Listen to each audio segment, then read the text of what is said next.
Hello everyone, in today's video I will be narrating stories that I found off of Reddit. If you enjoyed this video, make sure you subscribe to my channel, like this video, and comment something down below. But without further ado, let's get straight into these stories.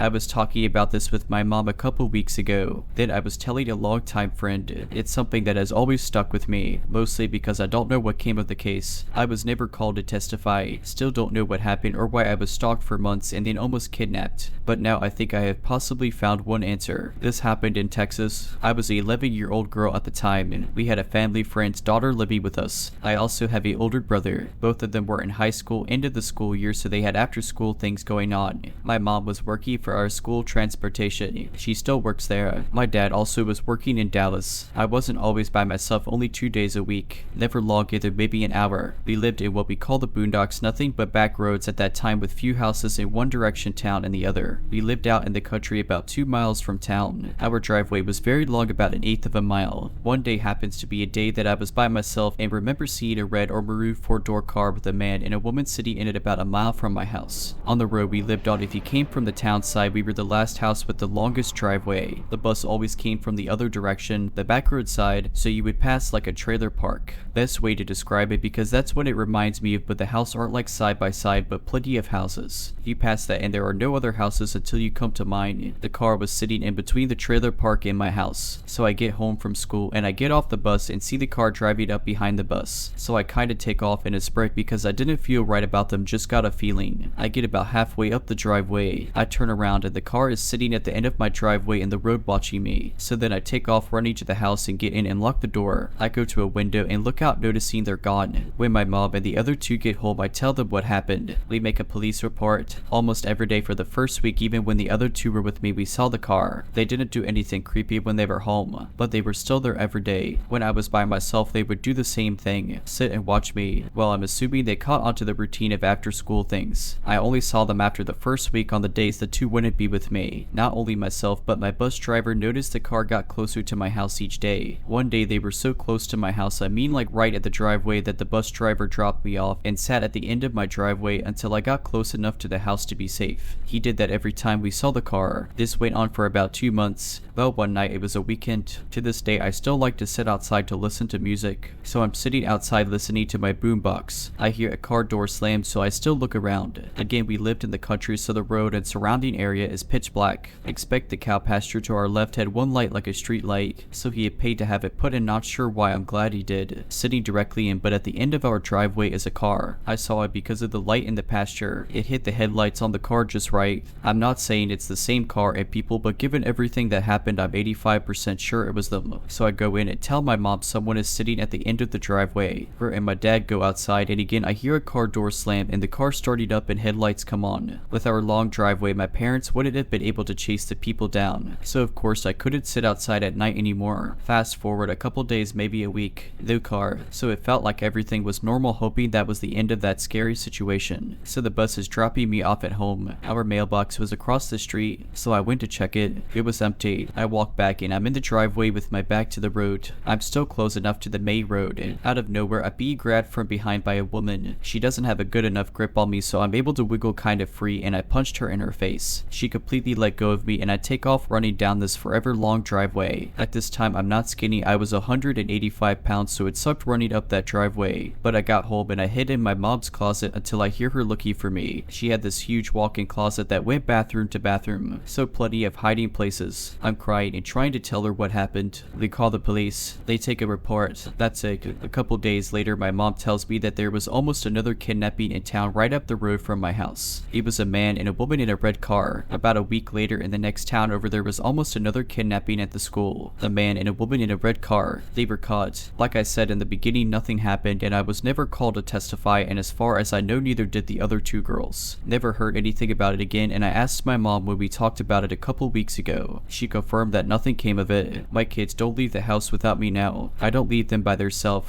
My oldest is 11 and the world is a nasty place. I don't blame anyone. Back then in a small town, it's not something you hear about happening. We we moved down there to get away from the crime rate in Dallas. After they were caught, I was able to have outside time back. It was safe again, and I haven't had any other experiences. I trust my oldest, he is a homebody. I can't get him to leave the house to do anything other than leave with me or his dad or school. My middle son loves to be outside, so does my youngest, but I have a fenced in backyard and I live in a community that has older couples. They all watch out for each other.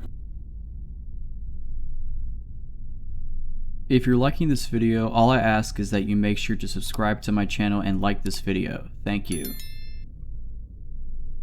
This happened around 2 years ago. It was during the pandemic at some point, because the mask mandate was still in place at the time. For some context, me and my boyfriend were both 17 at the time. This was the start of our relationship, and we didn't live together at this point, so I went to his parents quite frequently to stay over. He lived about a 30-minute drive away, but at the time none of us could drive, so we took the train. I always preferred the train to the bus, as it felt safer to me, but this hindered that for a while. It was in November, so it was pretty dark and rainy, as it was around 8 at night. We got on the train and sat down kind of adjacent to a man. In those table seats with 4 seats, we were on the one across the aisle from him. Due to COVID restrictions at the time, half of the carriage behind us was closed off, so it was just half of the carriage, but it was pretty quiet apart from a group of like 14-year-olds on the seats in front of us. Anyways, the train starts and everything's fine. However, I did notice that the man was staring just kind of strangely at the younger kids, but I thought I was just being a bit too on edge. After a while, the man started staring at me instead, like really obviously, turned to parallel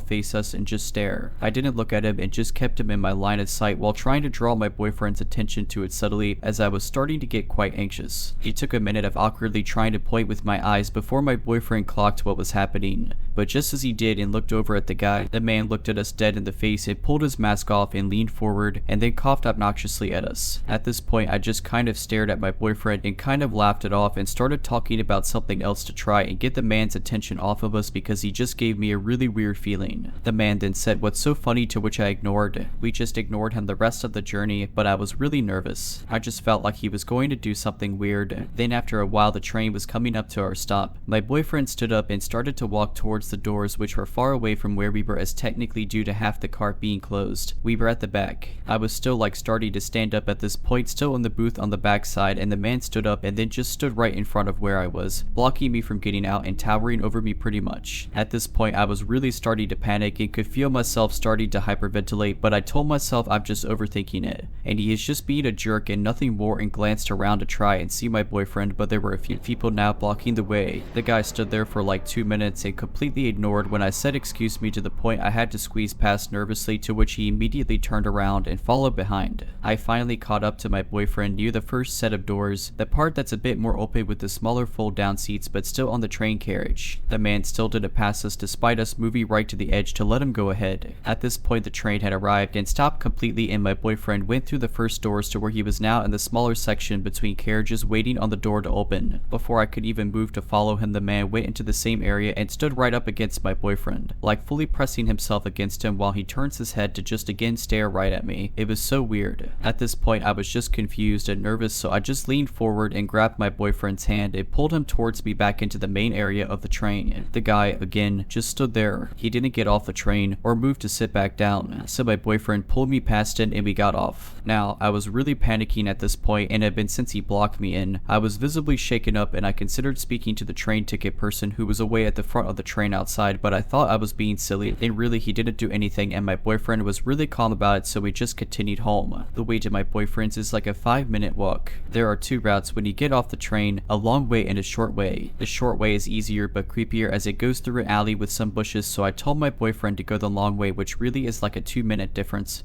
but it's more lit up and beside a road, and I also figured the guy would probably go the short way, but he didn't. He was right behind us, and my boyfriend lives in a tiny little farmer village, so there was no one around even though we were on the main street, and I was getting really scared and constantly checking behind me to see how close he was getting, but the guy just didn't seem to be fazed by my reaction, and surely a normal guy would notice if someone was scared and back up a bit. I don't know. My boyfriend was trying to calm me down and reassure me that he was probably going the same way, and I guess he is probably right, and I do tend to be overly anxious, but he stayed behind us until we were about 5 minutes from our destination, where he turned in. The unsettling part is that the place he turned in is a little set of flats that houses convicted offenders after prison.